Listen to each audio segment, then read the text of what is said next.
Hey guys, it's that time, Retire with Less series. Now, for those of you new here, what this is, what I did over 2 years ago, I started a couple of paper portfolios, hypothetical portfolios with $250,000. And we did, back in the days, we did some combination of just covered calls. We bought a bunch of stocks and did covered calls. And then we also had a second portfolio just in QYLD. Okay.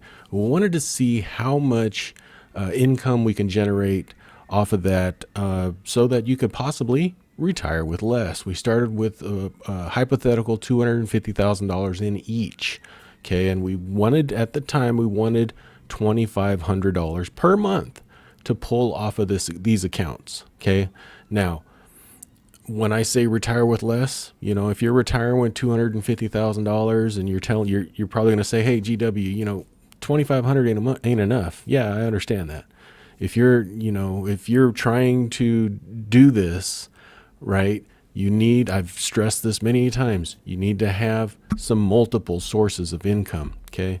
Whether it be a part-time job that you love to do, a hobby that you can turn into some sort of business, a pension, Social Security, something of that nature, right?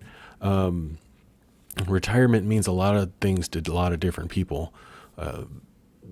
But my point of this was showing the people who might have a couple 100,000, who are only slated to have a couple $100,000, and the experts are telling them you need millions. What are they going to do?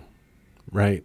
They may just say, you know what, they throw their hands up and just say, I'm going to work until I drop. I hate this freaking job.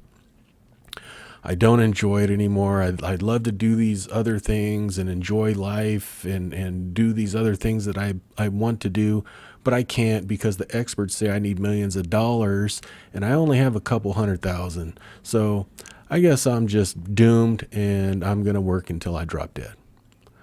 That's not necessary, but that's why I did this. So for 2 years, we've been pulling out income on this. So last year on both of these, on my side, I call it my side, but it's the QQQ side where I do essentially basically the option wheel strategy. Okay. It's a very basic option trading, and stock ownership. And on the other side, we're just holding QYLD. We wanted to see which one will hold up best. And it's becoming very clear. Okay. And both of these portfolios last year pulled off almost $35,000. $35,000, right? That started at 250,000. Now, could you retire on 35,000? Most people, right? That $35,000 plus, some people can live on that easily, really. But that $35,000 plus a little side hustle or part-time job or something that you enjoy doing, add another 10 grand on top of that per year, you're going to be living fine despite what the experts say. So, let's go through it. I'm going to address a couple of things, on my side, on the QQQ side. I'm going to address inflation. Okay. I want to put some pressure on this thing. A lot of you guys don't know, but I've been trying to make this kind of break in a sense. QYLD is kind of essentially breaking itself. But on my side, I'm going to try to put some pressure on this thing. Inflation, right, is putting some pressure on it. So what I'm going to do, we took an assignment last month, remember? So we own some QQQ and we own some SOXL. Oh no, we don't own QQQ. Yes, we do. You'll have to wait and see when I go through. So, this is a combination of selling puts, owning shares, selling calls, or a combination of all of the above. Okay. And I'm going to address inflation because I think we need to move that. I did it once. I think it was last year, at the end of last year. I went from $2,500 a month required monthly income to $2,600, which was like a 3%, something like that, increase. Well, I'm going to bump it up just for the QQQ side, because if I bump up the QYLD side, it's just going to die even faster. On the QQQ side, I'm going to bump it up 15%. Okay, so we're going to go from $2,600 a month of required income to $3,000 required every single month.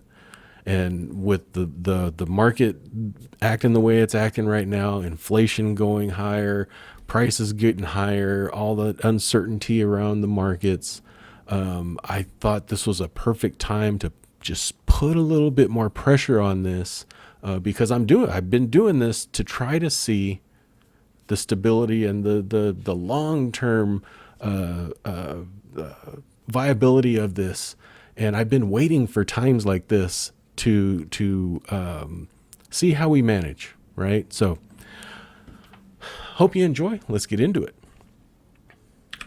So we're going to look real quick here to a preview of April. Remember, we owned 500 shares of SOXL. That got assigned to us, so we sold some calls on it.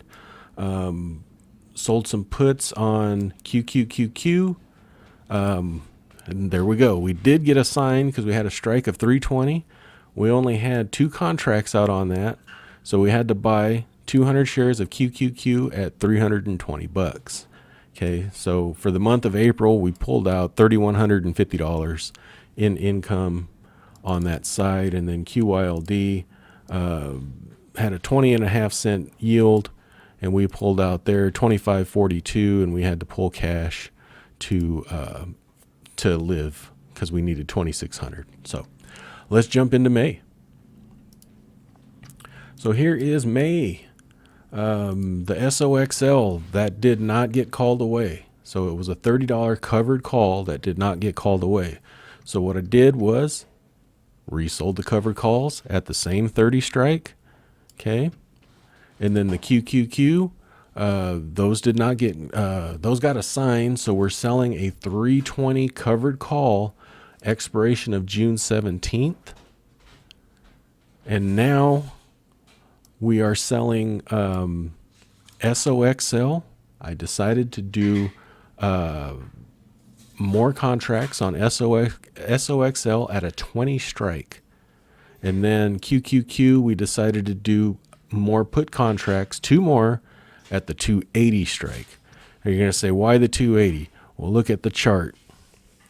If we look at this QQQ chart here, this was on May, shoot, I didn't capture it right. But May 20th, I think it touched 280 and then it bounced. And this is a long-term chart, 1-year chart anyway. And it's got good support at 280. So that's why we're using 280. Okay. So let me go ahead and delete that real quick. So the total picture here, also we have the 2,000 shares of RYLD in this portfolio. So what do we got here? We got 5 covered calls on the SOXL 500 shares that we currently own. We sold a strike of $30, 5 contracts. We got $38 per contract there. A total of $190. Okay.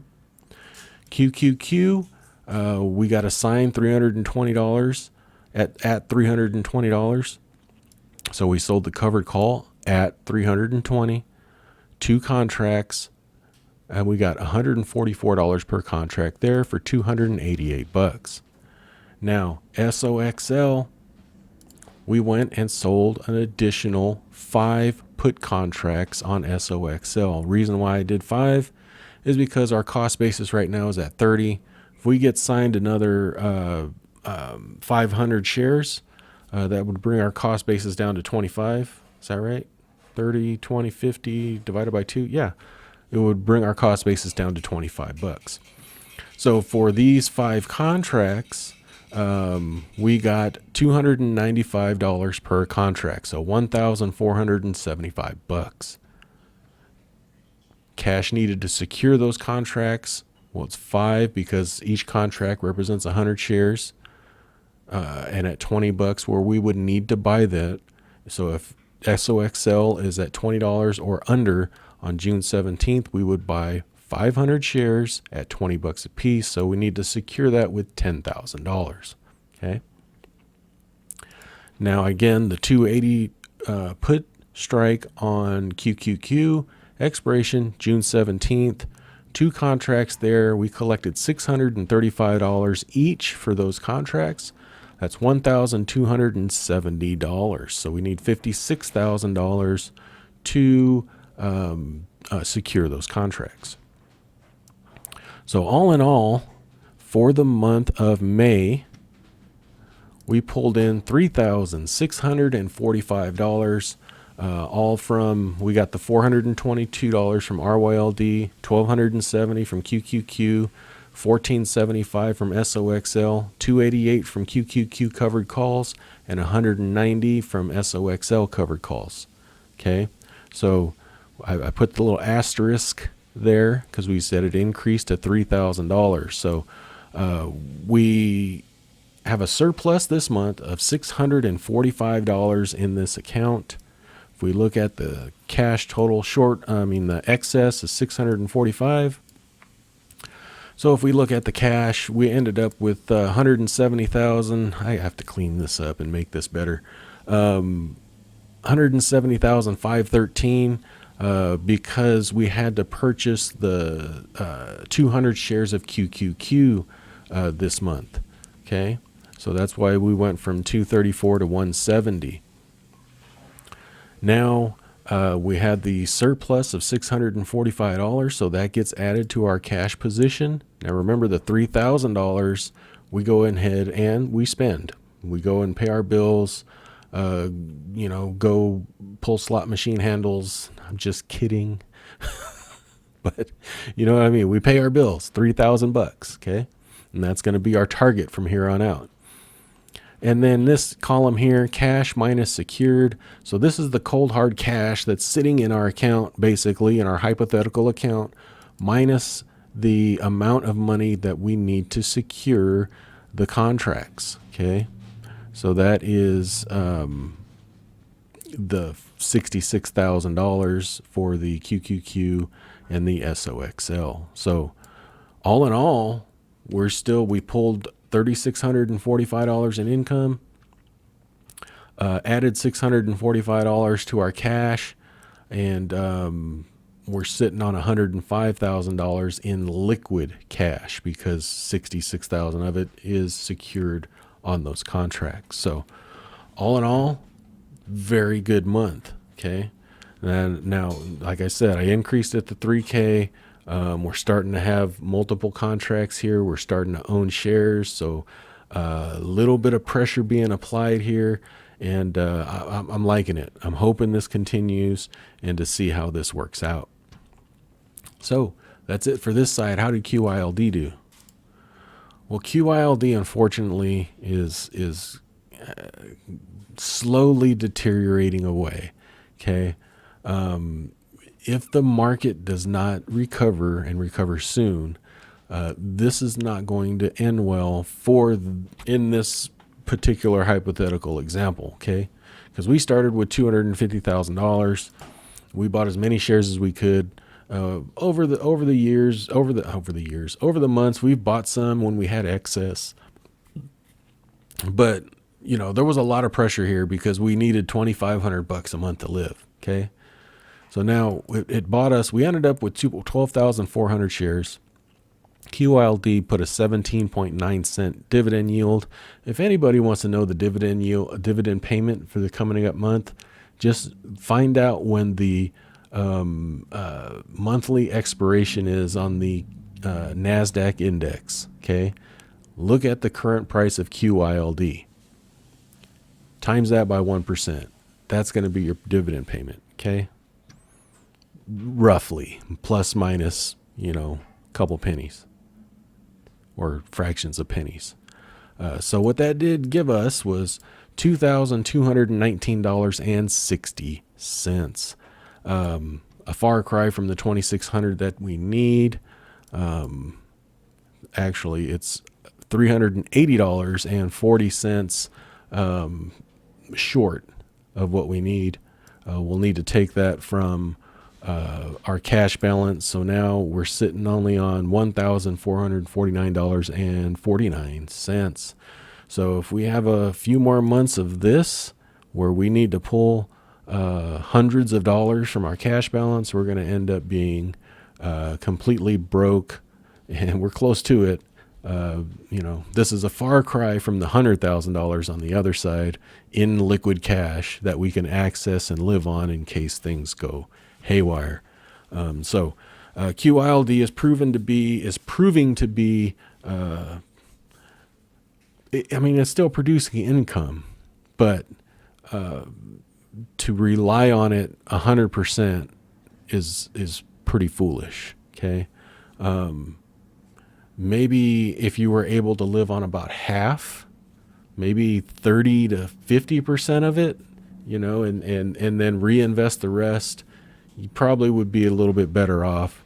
But in this scenario, where we need $2,500 a month off of our $250,000, it's just not gonna work. I don't believe. I believe a few more months of this, and we're pretty much done. I don't know if I'll write this off and just stop even covering it, but we'll see. But there you go. If you are on that fence of, I want to retire, but the experts are telling me no, learn about options a little bit. What I did over here, the QQQ side, these put contracts and covered call contracts are extremely basic. I was accused one time of, this is so complicated and you shouldn't be pushing this strategy. This is like the basics of option trading. There's some option trading that is way over my head, but this is just the very basic bread and butter of options trading. And I think everybody it would be excellent to at least learn it. If you're not going to apply it, at least learn it so that right? Because it's powerful, right? We just showed it last year. This generated almost $34,000 in income that you were able to spend, right? That can make a huge difference. You retire on that. Some people can. The vast majority of Americans aren't, six-figure income type people. They're regular bread and butter type people, peanut butter and jelly type people, right? So that's all I got for you guys. For the algorithm, I need my audience to leave me a comment. If you got this far, let me know you did. And you guys have a great weekend. We'll talk to you later. Thanks. Bye-bye. I am not a financial advisor. The information contained in this video is for entertainment and informational purposes only. It is not intended to be investment advice. Please seek a licensed professional for any investment, tax, or legal advice. Thank you.